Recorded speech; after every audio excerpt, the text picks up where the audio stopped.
무릎을 꿇고 비노니 15절 말씀 의지해서 하나님 말씀 함께 나눌 때 하나님의 은혜가 우리의 삶 가운데, 우리 심령 가운데 있기를 주님의 이름으로 축복합니다. 아멘. 바울이 고백합니다. 15절에 내가 하나님께 무릎을 꿇고 빌었다, 무릎을 꿇고 기도했다라는 것이죠. 에베소서는 사도 바울이 에베소에 세워진 교회, 그 성도들에게 쓰는 편지입니다. 그런데 그 편지하면서 이렇게 말하고 있는 거예요. 내가 하나님께 당신들을 위해서 기도했습니다 라고 말하고 있다는 겁니다.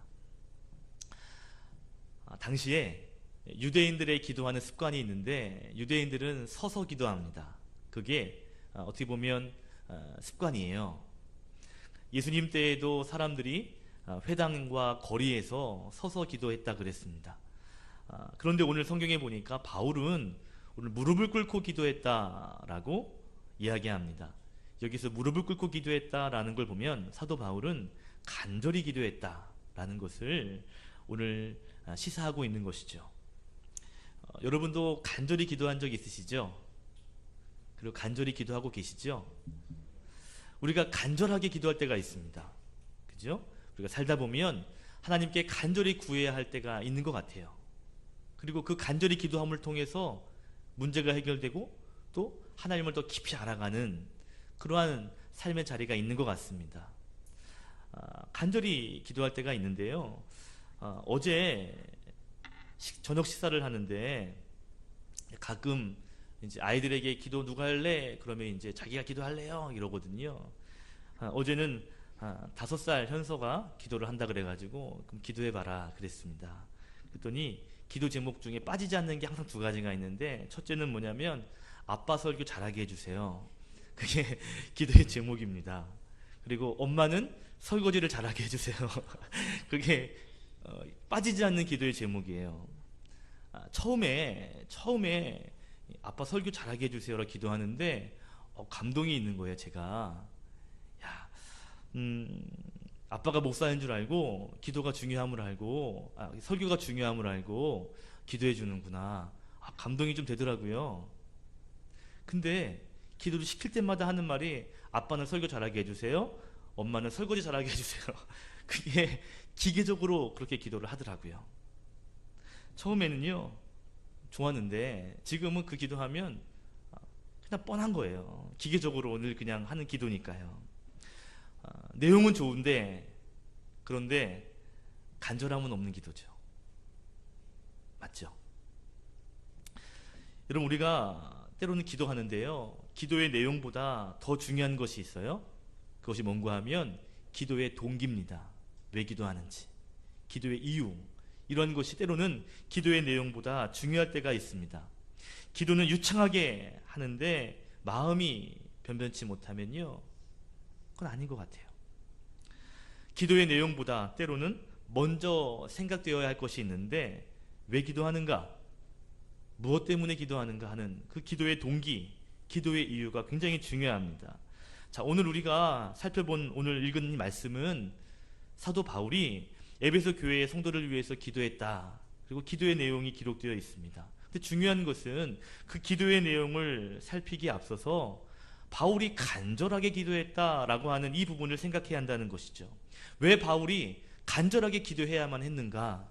특별히 지금 바울은 감옥에 갇혀 있는데 그 감옥에서 왜 에베소 교회의 성도를 위해서 그렇게 간절하게 기도해야만 했는가? 그 기도의 동기를 우리가 알아야 된다는 것입니다. 바울이 무릎을 꿇고 간절하게 기도해야만 하는 그 이유,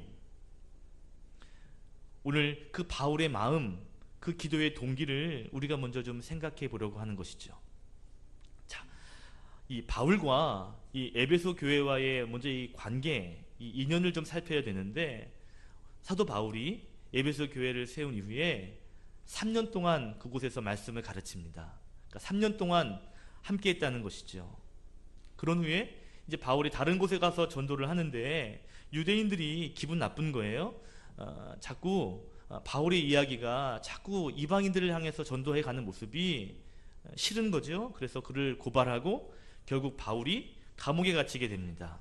자, 문제는 뭐냐면 바울이 이 감옥에 갇히고서 3년 동안 함께했던 그 에베소 교회 소식을 듣게 되는데, 그런데 그때 어떤 문제가 있었는가 하면 에베소 교회에 기독교 이단들이 들어왔다라는 소식을 듣게 되는 거죠. 그리고 그 이단은 누군가 하면 여러 이단이 있는데 대표적인 이단은 영지주의라는 이단입니다. 여러분, 영지주의가 뭐냐면요, 영은 인정해요, 영은 강조해요, 그러나 육은 인정하지 않는 기독교 이단입니다.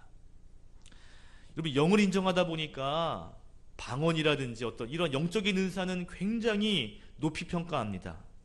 그런데 그러한 것이 없는 사람들은 무시하고요, 함부로 대합니다. 그런데 영지주의의 가장 큰 문제가 뭔가 하면, 그건요, 영은 구원을 받았는데 그런 영을 중요시 여기니까, 그러니까 영만 구원받으면 된다는 거예요. 육은 구원과 상관없으니까 영만 구원받았다면 육은 마음대로 살아도 된다 라고 가르치는 것이 영지주의의 가장 큰 문제였던 것이죠. 그렇기 때문에 교회에서 구원받은 자들이 때로는 세상 사람들처럼 육체의 쾌락을 쫓아 살아도 괜찮다, 상관없다 라고 가르쳤다는 것입니다. 그래서 영지주의에 있는 사람들로 하여금 육체의 것을 즐기는, 육체의 쾌락을 쫓게 살게 하는 이러한 일들이 에베소 지역에 많이 생기게 되었다라는 것이죠. 그러니까 영은 강조하는데 육은 무시하는, 이것이 큰 문제였습니다. 자, 여러분 보세요. 그런데 이 영지주의라고 하는 이 주의가 굉장히 기독교인들에게는요, 달콤한 이야기입니다. 그리고 굉장히 끌리는 이야기예요. 왜? 구원만 받으면 된다는 거야. 그리고 그 다음 삶은 막 살아도 된다는 거야. 영만 구원받는다면 육체가 무슨 일을 해도 상관없어, 괜찮아 라고 가르치니까요, 일부 기독교인들이 볼 때 야, 참 그거 괜찮다 라고 생각했다는 것입니다. 실제로 많은 주변의 사람들이 이 기독교인들이 영지주의의 영향을 많이 받습니다. 여러분 생각해 보세요. 예수님을 따르는 길이 좁은 길인데 넓은 길도 있다, 편한 길도 있다라고 한다면 굳이 누가 예수님 믿으면서 좁은 길을 가려고 하겠어요? 구원만 받으면 되는데 넓은 길로 가면서 구원받으면 더 좋죠. 그잖아요. 당시에 많은 사람들이 굳이 뭐 좁은 길을 갈 필요가 뭐가 있어, 넓은 길로 가도 구원이 있는데 하면서 영지주의를 선택하게 되었다는 것입니다. 자, 바울이 에베소의 성편을 들으니까 지금 감옥에 있는 그 바울의 마음이 너무 안타까운 거예요. 기독교의 본질을 잃어버리고 있다는 이 에베소 교회의 소식을 듣고 너무 가슴이 아픈 겁니다. 그래서 오늘 에베소 교회의 성도를 위해서 사도 바울이 무릎을 꿇고 눈물을 흘리며 기도할 수밖에 없었던 이유가 있었다라는 것이죠. 비록 바울이 감옥에 갇혀 있지만, 자기의 몸도 건사하기 힘든 곳에 있지만, 그러나 에베소 교회를 생각할 때마다, 그 그리스도인들을 생각할 때마다 너무 안타까운 마음이, 너무 걱정과 염려가 드는 것이었습니다. 그래서 그들을 위해 기도했던 것이죠. 자, 오늘 첫 번째 나눌 교훈이 있습니다. 따라합시다. 그리스도인들이 변질되지 않기를 사도 바울은요, 간절히 기도했다라는 것입니다. 그리스도인들이 변질되는 것, 제발 그렇게 되지 않기를, 특별히 영지주의의 가르침 가운데 좁은 길을 가야 하는 그 본질이 있는데 인간의 쾌락과 함께 가려고 하는 그러한 변질과 함께 신앙생활을 하지 않도록 사도 바울은 그들을 위해서 기도했다는 것이죠. 이단들에게 노출되어 있는 그들의 신앙인들을 바라보며 바울은 눈물을 흘리며 기도하는 것입니다. 자, 여러분, 변질이라는 단어는요, 어떤 성질이 변했다라는 거죠. 변질, 그러면 변한 거잖아요. 우리는 변질이 얼마나 무서운 것인가를 압니다. 알지요? 여러분, 음식이 변하면 먹을 수 있나요? 먹을 수 있어요? 변한 음식 아이들에게 먹이겠습니까? 못 먹여요. 그런데 그렇게 변하는 것, 못 먹는 것보다 더 무서운 것은, 그 변질이 무서운 것은요, 작은 변질이지만 나중에는 모두가 다 부패하게 된다는 것입니다. 그러니까 변질이 작은 것으로 시작하지만 결과는 엄청나다는 것이죠. 이게 변질의 무서움이에요. 제가 옛날에 한 10여 년 전에 토요일에 돌잔치를 간 적이 있어요. 8월달 무더운 날씨였는데요. 돌잔치를 갔어요.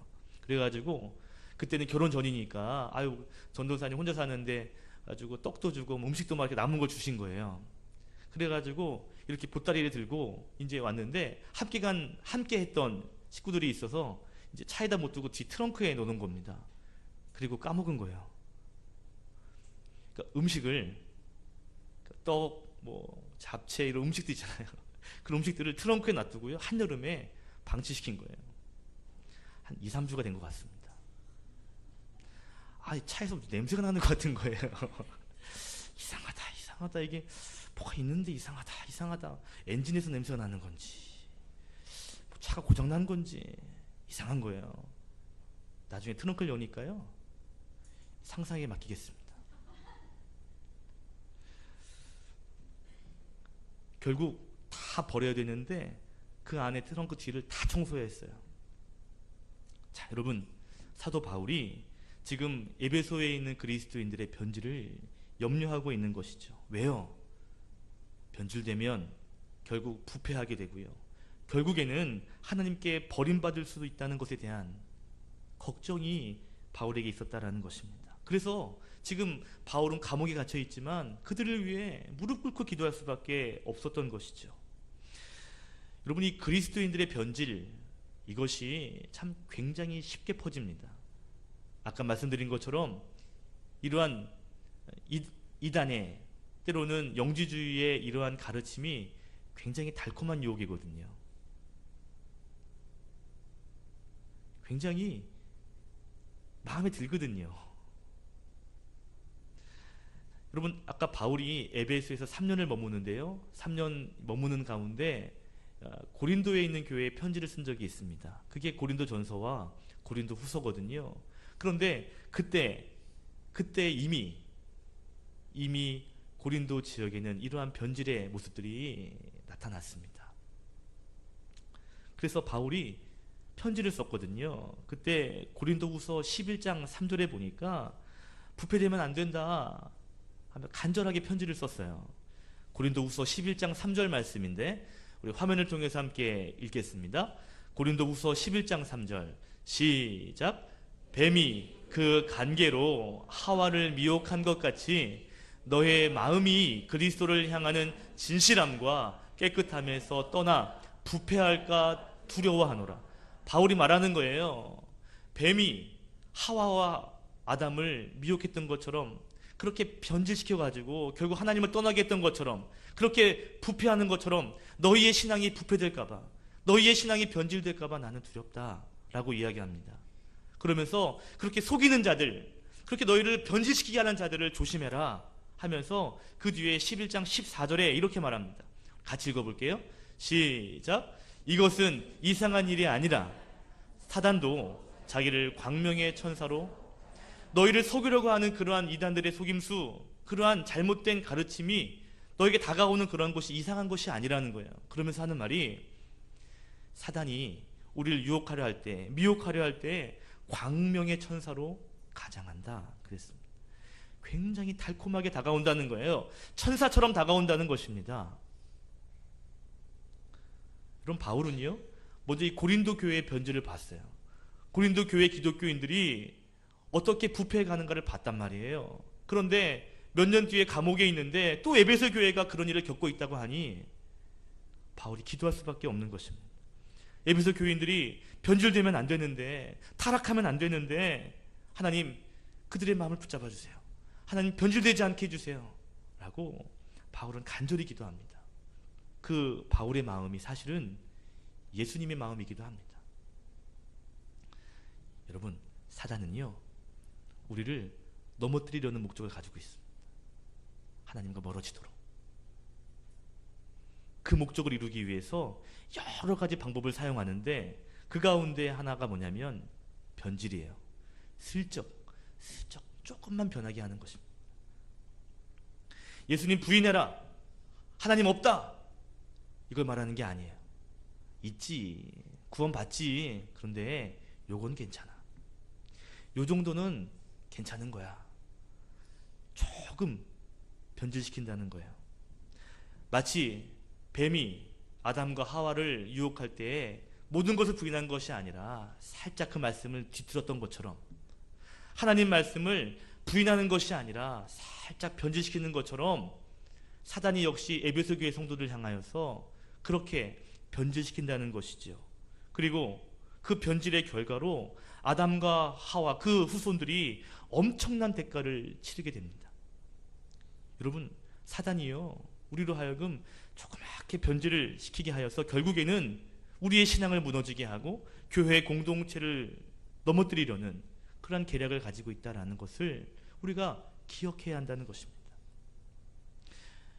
여러분, 오늘날 다가오는 사단과의 싸움은요, 엄청난 신앙의 핍박, 환난, 이것이 아니에요. 아담과 하와처럼 또는 에베소 교회 교인들처럼 신앙의 조그만한 변질을 가지고 우리는 싸워야 하는 줄로 믿습니다. 적당하게 하면 되지 뭐. 예수 믿으면서 좀 즐기면 어때? 여러분, 이 작은 부분 하나가 변질되면 나중에 나도 모르는 사이에 전체가 흔들릴 수 있고 전체가 썩어질 수 있습니다. 여러분, 음식이 변질되잖아요. 조금 상하잖아요. 그 음식이 썩는 건 시간 문제입니다. 그 음식이 변했다면 그 음식이 썩는 건 시간 문제예요. 여러분, 바울은 그걸 알고 있습니다. 신앙도 마찬가지라는 것이죠. 하나님을 사랑하는 그 마음이 변질되면, 그러면 어느 순간 타락할 수 있다는 것을 염려하고 있는 거예요. 예수님도 그 마음을 알기 때문에 제자들을 세상 가운데 보낼 때 너희들 성령의 충만함을 받고 마음의 무장을 하고 그리고 세상 가운데 나가라 라고 이야기하는 걸 우리는 압니다. 좀 변질되는 것이 얼마나 무서운가, 그것이 얼마나 우리가 경계해야 되는가 하는 것을 오늘 바울의 기도를 통해서 우리가 알아야 된다는 것이죠. 자, 그러면 이런 질문이 들어요. 그럼 바울은 그리스도인들이 변질되지 않기 위해 하나님께 무엇을 기도했을까? 이게 오늘 본론의, 오늘 읽은 본문의 내용입니다. 바울은 변질을 막기 위해, 아니 더 나아가서 신앙의 승리를 위해서 하나님께 무엇을 구했는가? 오늘 이것을 살펴보아야 하는 것이죠. 자, 오늘 우리가 읽은 본문 가운데 중요한 단서들을 읽어드릴 테니까 여러분 한번 눈으로 확인해 보십시오. 자, 16절 보시면 바울이 기도하기를, 하나님, 에베소 교회의 속사람을 능력으로 강건하게 해주십시오. 속사람을 강건하게 해주십시오 라고 기도하지요.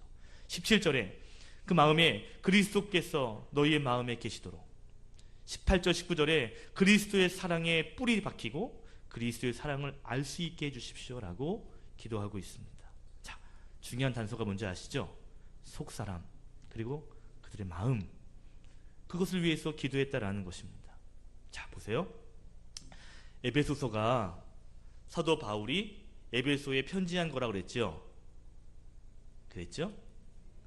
그런데 이 편지에 오늘 본문이 바울이 기도가 담겨져 있는 거잖아요. 근데 에베소서 편지 안에 내가 당신들을 위해 기도할게요, 이 기도가 2번 들어가요. 오늘 우리가 읽은 본문은 2번째 기도입니다. 첫 번째 기도가 어디 나오냐면 1장에 나와요. 에베소서 1장 17절부터 19절까지의 말씀이 첫 번째 바울의 기도입니다. 자, 그런데 이 바울의 첫 번째 기도와 이 2번째 기도에 공통점이 있더라고요. 자, 17절에 보면 중요한 거 읽어드릴게요. 보세요. 에베소서 1장 17절에 보면 하나님을 알게 하시고, 너희가 하나님을 알 수 있도록 내가 기도했다. 18절에 보면 너희의 마음의 눈을 밝혀서 이런저러한 것들, 하나님의 은혜, 사랑, 것들을 알기를 내가 구하노라 라고 말합니다. 자, 바울의 첫 번째 기도와 2번째 기도의 공통점을 찾으라면 뭔지 아세요? 하나님을 제대로 알 수 있기를, 그리스도의 사랑을 분명히 알 수 있기를, 그런데 그것이 너희의 마음이, 너희의 속사람이 그것들을 알 수 있기를 위해서 내가 기도한다 라고 말하고 있다는 것입니다. 자, 저는 이 바울의 기도, 이 2 기도를 하나로, 그래서 그 한 단어로 압축하자면 이거 같아요. 속사람의 성숙이요. 우리 두 번째 교훈을 한번 따라하겠습니다. 합시다. 그리스도인들이 성숙하여지기를 사도 바울은 기도했다라는 것입니다. 여러분 보세요. 바울은 에베소에 있는 교인들이 성숙해야만, 그들의 속사람이, 그들의 심령이, 그들의 마음이 하나님을 제대로 볼 수 있도록 성숙해야만, 그래야만 여러 가지 달콤한 이단들의 가르침에 넘어가지 않는다는 것을 생각했어요. 다시 3장 16절 보시면 너희의 속사람이 강건하기를, 17절을 보시면 그리스도의 사랑 가운데 너희 마음의 뿌리가 박히도록, 18절에는 그리스도의 사랑을 알도록, 19절에는 하나님으로 충만하기를. 모두가 다 속사람의, 그 속마음의 성숙함과 관련이 있다는 것이죠. 그러니까 바울은요, 성도에 변질되지 않기 위해서는 우리의 마음, 이 영이 먼저 성숙해야 한다라고 말하고 있는 것입니다. 여러분, 신앙이 성숙하지 않으면 쉽게 변질될 수 있어요. 성숙하지 않으면 쉽게 넘어질 수 있습니다. 여러분, 하나님을 아는 것도요, 성숙함으로 아는 것과 성숙치 못한 것으로 아는 것에는 큰 차이가 있습니다. 예수 그리스도의 사랑을 알고 이해할 때에도 마찬가지죠. 성숙한 마음을 가지고 그 그리스도의 십자가의 사랑을 이해하는 것과 그냥 아는 것과는 다릅니다. 여러분, 아까 전에 기독교를 유혹하는 당시의 에베소 교회를 흔드는 거짓 목소리가 영지주의라고 그랬죠. 영만을 강조하는 그들의 잘못된 생각을 분별하려면 이 영적인 성숙함, 이 속사람의 성숙함이 꼭 필요하다라는 것입니다. 여러분, 저와 여러분이 영적인 성숙함을 가질 수 있기를 소망합니다. 아멘. 예수님 제자 가운데 첫 번째 수제자라 불리는 사람이 있어요. 누구죠? 베드로입니다. 이 베드로 성격이 어떤가요? 급해요. 또 욱해요. 하여튼 예수님 물어보면 제일 먼저 훅 대답하는 사람이 베드로입니다. 그죠? 예수님 무리로 걸어오실 때 뛰어나갔던 사람이 베드로입니다. 이 베드로가 성숙하지 못했을 때에는 예수님을 3번 부인하죠. 그리고 예수님 십자가에 달리는 모습 바라보면서 나는 포기한다. 나는 고기나 잡으러 가야 되겠다. 그러면서 제길로 갑니다. 3년 동안 주님의 모습들을 봤는데 놀라운 기적을 가장 많이 보았던 사람이 베드로인데, 에휴, 됐어, 포기할래, 이러고 갔단 말이에요. 그런데요,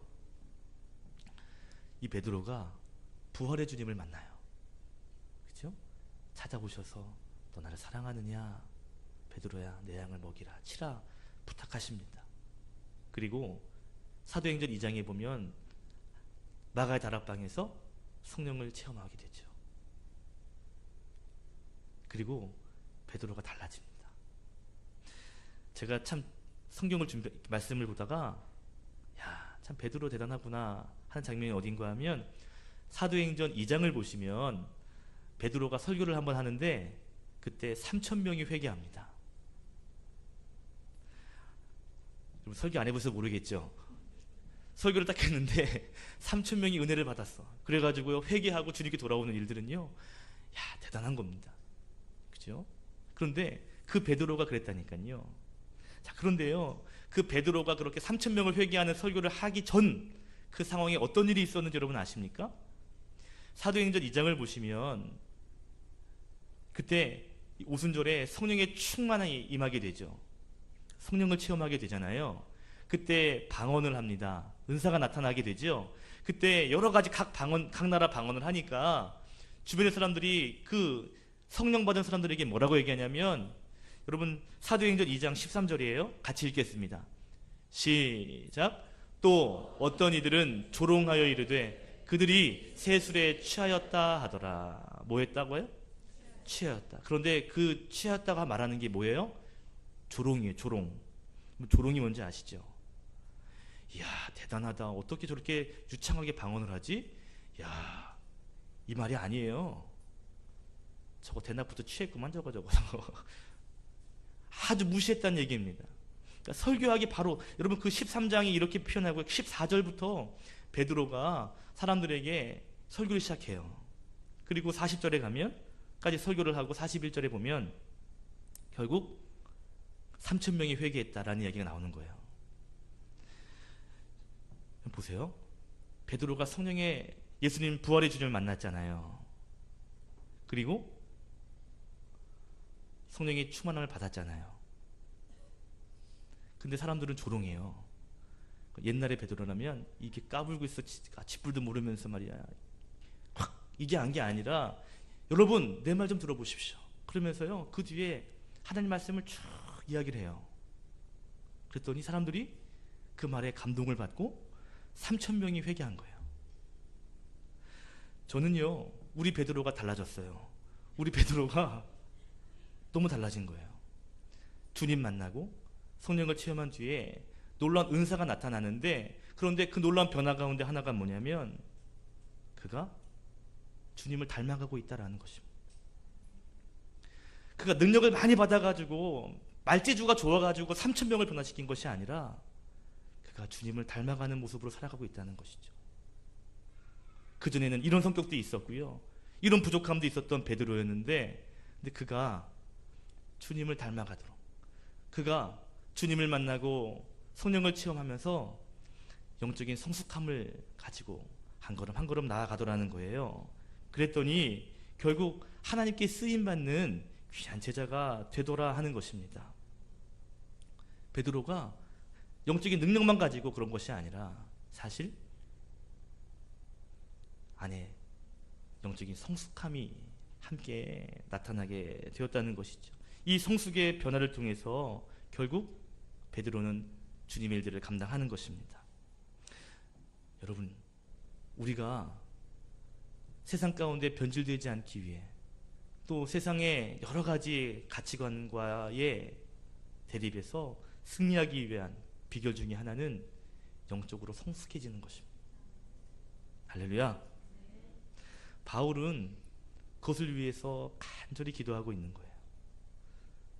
성도들의 성숙을 위해. 그 성숙이 결국 변질되지 않을 수 있으니까요. 그리고 예수님도 우리가 영적으로 성숙하기를 지금도 간절히 기대하고 계십니다. 오늘 말씀을 정리하죠. 바울은 에베소 교회 그리스도인들을 위하여 간절히 기도합니다. 왜요?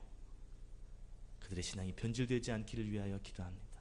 그리고 그렇게 되지 않을 수 있는 비결은 영적인 성숙함에 있기에 속사람의 성숙을 위하여 사도 바울은 간절히 기도하고 있다라는 것이죠. 여러분, 변질되지 않기 위하여 속사람을 위해 기도하고 또 성숙을 위하여 날마다 훈련하시는 믿음의 성도님 되셔서 세상에 변질되는 것뿐만 아니라 오히려 그 세상 가운데 승리의 깃발을 꽂아버리시는 믿음의 성도님들 되시기를 예수님의 이름으로 축원드립니다. 기도하겠습니다.